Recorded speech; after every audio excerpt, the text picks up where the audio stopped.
చైతన్య రథం ప్రేక్షకులకు స్వాగతం, నమస్కారం. నేటి మన చైతన్య రథంలోని ప్రధాన వార్తలు.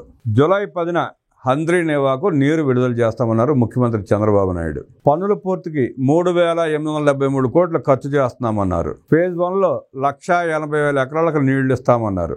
ఫేజ్ 2లో 4,04,500 ఎకరాలకు నీరు అందుతుందన్నారు. గత పాలకుల నిర్లక్ష్యంతో హంద్రీనేవా ప్రశ్నార్థకమైంది. 2014-2019 మధ్యలో సుమారుగా 4,000 కోట్లు ఖర్చు పెట్టి హంద్రీనేవా పనులు చేస్తే 2019-2024 మధ్యలో వచ్చిన దుష్ట పాలన వల్ల, జగన్మోహన్ రెడ్డి అసమర్థత వల్ల రాయలసీమకు గుండెకాయ లాంటి హంద్రీనేవా పనులు కూడా చేయలేకపోయాడు. ఎక్కడ వేసిన గొంగళి అక్కడే అన్నట్టు హంద్రీనేవాని గాలికి వదిలేసి రాయలసీమ రైతులకు వెన్నుపోటు పొడిచాడు జగన్మోహన్ రెడ్డి. ప్రాజెక్ట్ పనులను క్షేత్రస్థాయిలో పరిశీలించిన ముఖ్యమంత్రి చంద్రబాబు నాయుడు. అమరవీరుడు మురళీనాయక్కి నివాళులర్పించారు ముఖ్యమంత్రి చంద్రబాబు నాయుడు. డ్రోన్ దాడులకు తెగబడ్డ పాకిస్తాన్, తిప్పికొట్టిన భారత్. దిక్కుతోచని దాయాది, దుర్నీతి.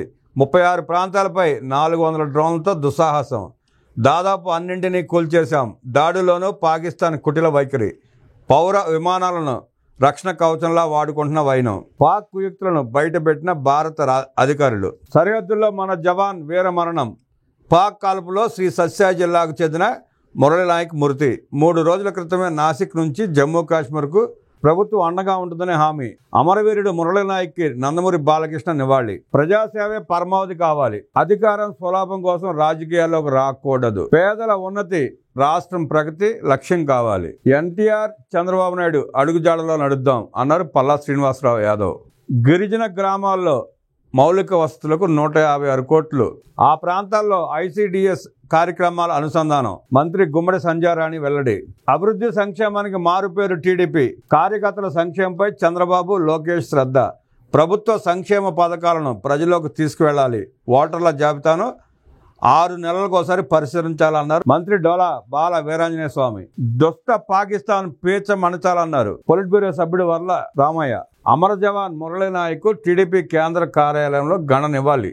హంద్రీనేవా ప్రాజెక్టుల ఫేజ్ 1-2 కింద 554 కిలోమీటర్ల మేర కాలువ లైనింగ్, వెడల్పు పనులకు 3,873 కోట్లు ఖర్చు చేస్తున్నట్లు చంద్రబాబు తెలిపారు. గత పాలకుల నిర్లక్ష్యంతో 5 ఏళ్లు హంద్రీనేవా పనులు ఆగిపోయాయని, ఎన్డీఏ ప్రభుత్వం అధికారంలోకి రాగానే పనులను శరవేగంగా పూర్తి చేస్తోందన్నారు. పోలవరం పనకచెర్ల పూర్తయితే సీమలో కరువు అనే మాట వినబడదని, రాష్ట్రంలో ప్రతి ఎకరాకు నీరు అందుతుందన్నారు. సీమను రత్నాల సీమ చేస్తానని ఆనాడే చెప్పా. 1996 మార్చి 11న నేను ఉరవకొండ నియోజకవర్గంలో హంద్రీనేవాకు శంకుస్థాపన చేశాను. మనందరి ప్రీతమ నేత ఎన్టీఆర్ కళ హంద్రీనేవా. ఆనాడు రాయలసీమకు నీరు లేదు, ఎడారిగా మారిపోతుందని అందరూ చేతులెత్తేశారు. అలాంటి పరిస్థితుల్లో నమ్మకం కల్పించిన వ్యక్తి ఎన్టీఆర్. ఆనాడు కృష్ణా జలాలను బచావత్ అవార్డు ప్రకారం కేటాయించేవారు. మిగులు జలాలు వాడుకునే అవకాశం ఏపీకి ఉందని భావించిన ఎన్టీఆర్ హంద్రీనేవా, గాలేరు, నగరి, తెలుగు గంగ వంటి ప్రాజెక్టులు తెచ్చి సీమ దశ దిశ మార్చే ప్రయత్నం చేశారు. ఆ తర్వాత నేను ముఖ్యమంత్రి అయ్యాక సీమకు ఏం చేయాలో అన్నీ చేశాను. ఈ జిల్లాకు నేను ఎప్పుడు వచ్చినా ప్రత్యేకంగా ఏల సౌండ్ వస్తుంది. ప్రజలు పరిగెత్తుకొచ్చి జిందాబాద్ కొడతారు. ఈ జిల్లా రూపురేఖలు మార్చాలని నిర్ణయించాను. ఒకప్పుడు ఇక్కడ వేరుశనగ పంట వేసేవారు. 10 ఏళ్లలో 2 ఏళ్లు మాత్రమే పంట వచ్చేది. నాయకులు నా దృష్టికి తెస్తే రైతులకు నష్టపరిహారం ఇచ్చాం. నాకు ఇంకా గుర్తుంది, ఒకసారి కరువు వచ్చి మనుషులకు, పశువులకు నీరు లేదు. పశువుల కోసం చెరువుల దగ్గర క్యాంపులు పెట్టాం. కోస్తా నుంచి గడ్డి తెచ్చి పశువులను కాపాడాం. రాయలసీమ రాళ్లసీమ అని చాలామంది అన్నారు. రత్నాల సీమ చేస్తానని ఆ రోజే చెప్పాను. మొన్నటి ఎన్నికల్లో కూటమికి జిల్లావాసులు పట్టం కట్టారు అని చంద్రబాబు నాయుడు పేర్కొన్నారు. నీరు ఉంటేనే ఏదైనా సాధ్యం. నీటి వనరుల కోసం హంద్రీనేవాను వెడల్పు చేస్తానని చెప్పిన గంటలో జీవో ఇచ్చాను. అదే సమయంలో 37% పనులు పూర్తి చేశాను. 2014లో మేము గెలిచాక సీమ ప్రాజెక్టులపై దృష్టి పెట్టాం. కియా పరిశ్రమలు ఏపీకి రమ్మంటే నీళ్లు ఎక్కడున్నాయో చెప్పమన్నారు. 6 నెలల సమయం తీసుకుని గొల్లపల్లి ప్రాజెక్టు పూర్తి చేసి 5 ఏళ్లలోనే కరువు జిల్లాకు కియా వచ్చేలా చేశాం. గత ప్రభుత్వ హయాంలో 5 ఏళ్లలో ₹1 అయినా ఖర్చు పెట్టారా? ఒక్క రోడ్డుకైనా మట్టి వేశారా?